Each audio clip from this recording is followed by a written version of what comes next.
and 2020 is almost here, but today I'm going to tell you what you shouldn't do in 2020 when it comes to SEO. And this is something that I see businesses doing so much, is putting out content on their websites or on YouTube or on social media that doesn't directly relate to their service offerings or their service pages. Now, the real reason why this is bad is because when people are on your website, you don't want them just to be interested in your content, but you want them to also convert. So all the content that you're creating in 2020 needs to be directly relevant to the services that you are offering. And then hopefully you guys take this on board, and it means that your content will be much better because it helps drive people down the funnel. So we've seen in 2019 that voice was kind of a bit of a nothing burger. I mean, we spoke about it a lot as SEO people, but didn't really see massive impacts. That being said, all the technology that underpins what makes voice a thing will be much more important going forward. Now, I'm not going to give you the usual, oh, look at natural language processing and BERT and AI and all that sort of stuff, because you can't really do anything with that information. What I will say though is, try and have a look at your content and how it actually interlinks. I'm not talking about an HTML link from this page to that page. I'm talking about the entities on this page and how they're related to the entities on this page and how they talk to one another. Ultimately, in 2020, the same rules apply. Solid technical foundations, excellent on-page copy, and links, links, links. Here's what not to do in 2020. Don't remain obsessed with ranking blue links. There are 3 reasons. Reason 1, it's a crowded, mature market. Everybody and their dog has a basic blog article on the topic you're writing about. And some of them have a boatload of quality inbound links and historical advantage over you. Blue links are highly competitive and getting more and more difficult to get. Because, number 2, blue links are dying out. They remain dominant on the SERPs in terms of sheer numbers, but they're quickly being replaced by rich elements such as news, carousels, events, related searches, featured snippets, people also ask, knowledge cards, and many, many more. These are taking over and killing the blue links. This is the gold rush. Google wants to put these rich elements on the SERPs. They want to give the answer right there on the SERP.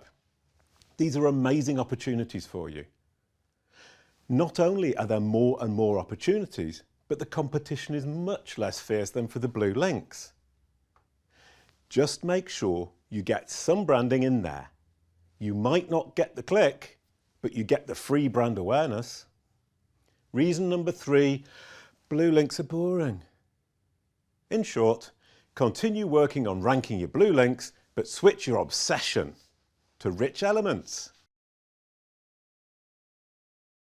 Don't just look at your ACoS listed in your Amazon advertising campaigns. You see, Amazon advertising, that's going to impact your organic search ranking on Amazon, so it's going to lead to more sales. What you want to do is look at your total sales. And don't just look at a low ACoS as a good thing. Sometimes having a higher ACoS is going to mean a higher profit, so make sure to run the math.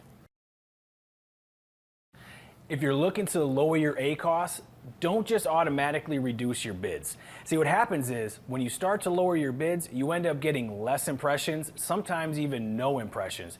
It also lowers your ad position, and at the end, that's going to end up decreasing your conversions, which leads to a higher ACoS.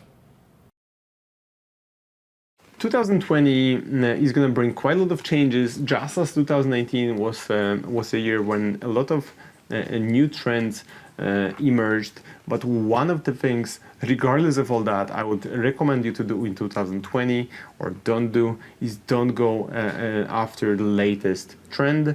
One of the examples in 2019 being everyone focusing on BERT, update that was completely not actionable for SEOs instead of focusing on, for example, massive issues with indexing their content. So you would see webmasters with 30% of their website indexed in Google going after some natural language processing hype that actually, if you dig deeper, is not really actionable. So 1, don't go after all of the things that you may consider cool without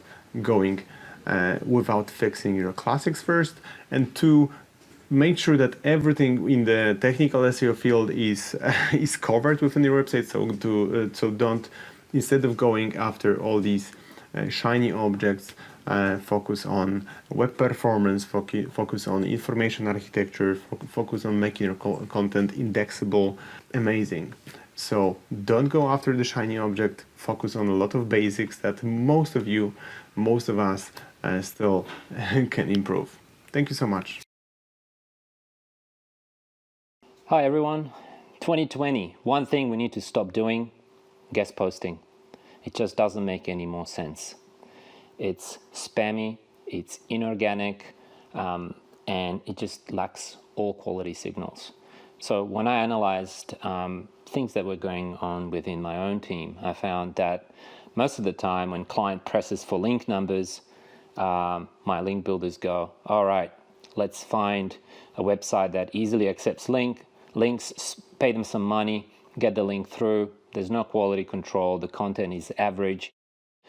And I thought, well, this method has no future. We're not earning our links. Anyone can place a link on such a website. This is a liability for my clients. It could cause penalties in the future. We need to stop this.